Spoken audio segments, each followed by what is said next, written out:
Hi అండి, నమస్తే. ఈరోజు కూడా ఒక మంచి వీడియో అండి. ఈ వీడియో సాయంత్రం పూట స్నాక్ చేసుకునేదానికి శనగపప్పు నానబెట్టానండి.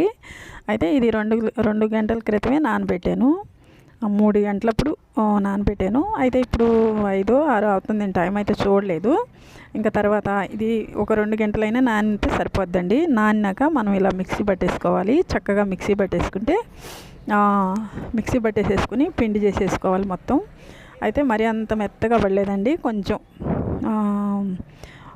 పలుకుగా కూడా పట్టుకుంటే చాలా బాగుంటుంది. ఎందుకంటే మనం తినేటప్పుడు మనకి పంటి కింద పలుకు తగులుతుంటే బాగుంటుంది. మరీ మెత్తగా కాకుండా ఇట్లా పలుకులాగా పట్టుకోవాలి. తర్వాత ఒక చిన్న రోల్ తీసుకొని దీంట్లోకి ఒక 2-3 లవంగాలు, కొంచెం దాల్చిన చెక్క, ఇంకేదైనా వేసుకోవాలంటే వేసుకోవచ్చండి. నేనైతే లవంగాలు 2-3, ఒక దాల్చిన చెక్క కొంచెం ముక్క, ఒక స్పూను ధనియాలు వేసి బాగా దంచేసుకోవాలి. దంచిన తర్వాత ఒక 2 ఎల్లుల్లిపాయలు కూడా వేసి దంచేసుకోవాలండి. దంచుకున్న తర్వాత ఆ పొడి అంతా కూడా దీంట్లో వేసుకొని తర్వాత దీంట్లోకి ఉల్లిపాయలు, పచ్చిమిర్చి, కొత్తిమీర, కొంచెం కరివేపాకు సన్నగా కట్ చేసుకొని వేసుకోవాలి. బాగా సన్నగా దొరుకుకోవాలండి, ఎందుకంటే కలిసిపోవాలి కదా దీంట్లోకి వడలు చేసుకునేటప్పుడు. ఇదే మసాలా వడ అంటారు మా సైడు. ఎందుకంటే మసాలా వేసాం కాబట్టి ఇంకా సాల్ట్ వేసుకొని చక్కగా కలిపేసుకోవాలి. దీంట్లో సోడా కానీ అలాంటిది ఏం అవసరం లేదండి. ఇలా కలిపేసేసుకొని ఇంకా పొయ్యి మీద అంతలోకి ఆయిల్ పెట్టేసేసుకొని వేడి చేసుకోవాలి. మనం పిండి అంతా మొత్తం కలుపుకునే లోపల కొంచెం వేడవద్దు ఆయిల్ అయితే. నేనైతే ఇలా చేసుకుంటానండి.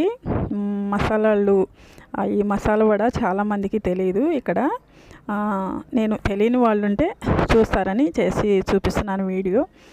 చాలామందికి తెలిసే ఉంటుంది. మా ఊరు సైడ్ అయితే అందరికీ తెలుసండి, ఇక్కడ పెద్దగా తెలియదు మేము ఉండే ఏరియాలో.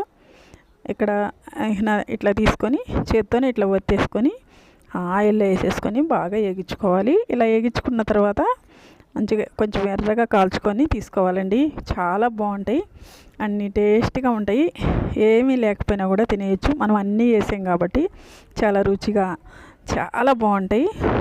స్నాక్గా బాగుంటాయి. ఉదయాన్నే టిఫిన్గా కూడా బాగానే ఉంటాయండి. ఎక్కువ మంది స్నాక్గా సాయంత్రమే చేసుకుంటారు. ఎందుకంటే ఇవి సాయంత్రం స్నాక్గా తినేదానికే చాలా బాగుంటుంది. ఎందుకండి ఇలా చేశాను నేను. చాలా బాగా వచ్చినాయి. లోపల ఉడకతాయి, పైన ఉడకతాయి, చాలా బాగుంటాయి. శనగపిండితో చేసే కన్నా శనగపప్పుతో చేసుకుంటే చాలా రుచిగా ఉంటాయండి. మీకు అందరికి కూడా ఈ వీడియో నచ్చద్దు అనుకుంటున్నాను. ఒకవేళ నచ్చితే కానీ లైక్ చేయండి, షేర్ చేయండి. తప్పకుండా సబ్స్క్రైబ్ చేసుకుని పక్కనే ఉన్న బెల్ సింబల్ కొడితే నేను పెట్టే ప్రతి ఒక్క వీడియో కూడా మీకు నోటిఫికేషన్ అవుద్దండి. ఇలా స్నాక్ వీడియోలు చాలా ఉన్నాయి. బజ్జీలు ఇట్లా చేసేవి చాలా ఉన్నాయి, చూడండి. ఓకేనండి, బాయ్.